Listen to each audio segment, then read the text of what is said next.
নমস্কাৰ মই ভাৰত স্বাগতম জনাইছো ষ্টাডি সহায় ইউটিউব চেনেলটোলৈ ফ্ৰেন্ডছ আজিৰ এই ভিডিঅ'টোত মই আপোনালোকৰ বাবে লৈ আহিছো এটা সুন্দৰ গভৰ্ণমেণ্ট জব আপডেট যেটো হৈছে গুৱাহাটী হাই কোৰ্ট ৰিক্ৰুটমেণ্ট 2025 ফ্ৰেন্ডছ এই ভিডিঅ'টোত মই এই ভেকেন্সি কিটাৰ বিষয়ে সম্পূৰ্ণ তথ্য আপোনালোকৰ লগত আলোচনা কৰিম অনলাইন এপ্লাই কেনেকৈ কৰিব এপ্লিকেশন ফিজ কি ৰখা হৈছে এডুকেশন কোৱালিফিকেশন কি ৰখা হৈছে আৰু এজ লিমিট সিলেকশন প্ৰসেস আদি সকলোখিনি কথা আপোনালোকৰ লগত আলোচনা কৰিম এই ভিডিঅ'টোত বলক তেনে ভিডিঅ'টো আৰম্ভ কৰো ফ্ৰেন্ডছ প্ৰথমে কথা পাতি লও পোষ্ট নেম আৰু ভেকেন্সিৰ বিষয়ে গুৱাহাটী হাই কোৰ্ট যত জুনিয়ৰ এডমিনিষ্ট্ৰেটিভ এসিস্টেন্ট পোষ্টৰ কাৰণে টোটাল নাম্বাৰ অফ ভেকেন্সি আহিছে 367 টা এই পোষ্ট কিটা যদি আপোনালোকে এপ্লাই কৰিব বিচাৰে এপ্লিকেশন ফ্ৰম স্টাৰ্ট হ'ব 15 জুলাই 2025 ৰ পৰা আৰু আপোনাৰ এপ্লিকেশন লাষ্ট ডেট হৈছে 31 জুলাই 2025 ফ্ৰেন্ডছ পোষ্ট ওয়াইজ আৰু যিখিনি পোষ্ট আছে ডিস্ট্ৰিক্ট ওয়াইজ আৰু ক্যাটাগৰী ওয়াইজ ভাগ কৰা হৈছে আপোনালোকে স্ক্ৰিনত দেখিব পাইছে আপোনালোকে এই পিডিএফ টো ডাউনলোড কৰি আপোনালোকৰ ডিস্ট্ৰিক্টত কোনটো কাষ্টৰ কাৰণে কিমানটা পোষ্ট আছে ভালকে এবাৰ চাই লব এপ্লাই কৰাৰ আগতে আপোনালোকে যদি ভাবিছে এই পোষ্ট কিটাত এপ্লাই কৰিম তেনে হলে আপোনালোকৰ এপ্লিকেশন ফিজ লাগিব এপ্লিকেশন ফিজ এসসি আৰু এসটি ক্যান্ডিডেট সকলৰ কাৰণে 250 টকা ৰখা হৈছে আৰু ওবিসি এমওবিসি বাকি যিবিলাক জেনাৰেল ক্যান্ডিডেট আছে তেওঁলোকৰ কাৰণে 500 টকা এপ্লিকেশন ফিজ ৰখা হৈছে কথা পাতি লও এলিজিবিলিটি ক্ৰাইটেৰিয়াৰ বিষয়ে আপুনি যদি এই পোষ্ট কিটাত এপ্লাই কৰিম বুলি ভাবিছে তেনে হলে আপুনি মিনিমাম গ্ৰেজুৱেচন কমপ্লিট কৰিব লাগিব যিকোনো ষ্ট্ৰীমৰ পৰা যিকোনো ৰিকগনাইজড ইউনিভাৰ্সিটিৰ পৰা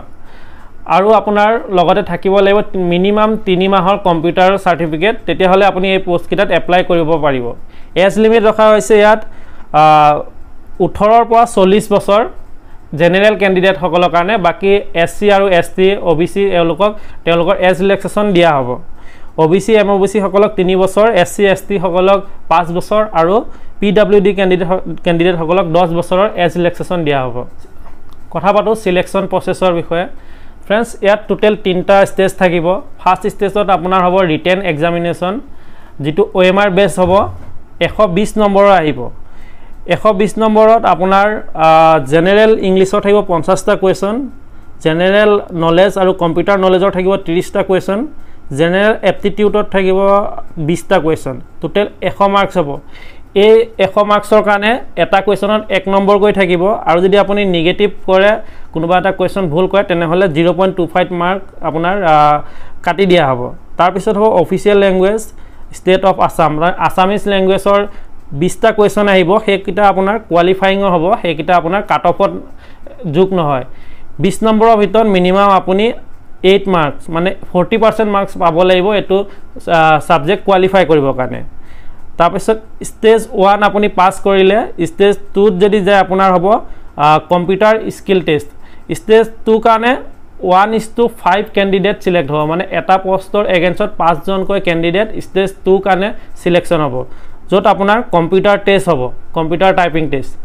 তাত যদি কম্পিউটাৰ টাইপিং টেষ্ট আপুনি পাস কৰে তাৰ পিছত আপোনাৰ হ'ব ভাইভা স্টেজ 3 ত আপোনাৰ হ'ব ভাইভাৰ কাৰণে 1:3 ক্যান্ডিডেট সিলেক্ট হ'ব তাৰ মানে এটা পোষ্টৰ এগেইনষ্টত 3 জনকৈ ক্যান্ডিডেট থাকিব ভাইভাত টোটাল আপোনাৰ যেটো ফাইনাল আপোনাৰ কাট অফ ওলাব হেতু আপোনাৰ 100 মাৰ্কস যোনটো ওএমআৰ বেস এক্সাম হৈছিল তাৰ পৰা আৰু 50 মাৰ্কস কম্পিউটাৰ নলেজৰ টাইপিং টেষ্ট হৈছিল যোনটো তাৰ পৰা আৰু 15 নম্বৰ ভাইভা গুটেখিনি যোগ কৰি পেলাই আপোনালোকৰ ফাইনাল কাট অফ ওলাব তাৰ পৰা আপোনালোকৰ ফাইনাল সিলেকশন হ'ব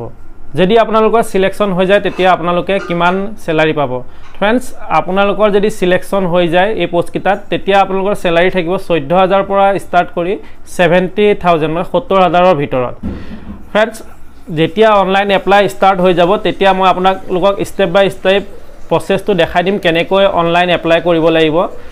আৰু আজিৰ এই ভিডিঅ'টোত ইমানখিনিয়ে যদি ভিডিঅ'টো ভাল পাইছে লাইক কৰিব শেয়াৰ কৰিব আৰু চেনেলটো সাবস্ক্ৰাইব কৰি ল'ব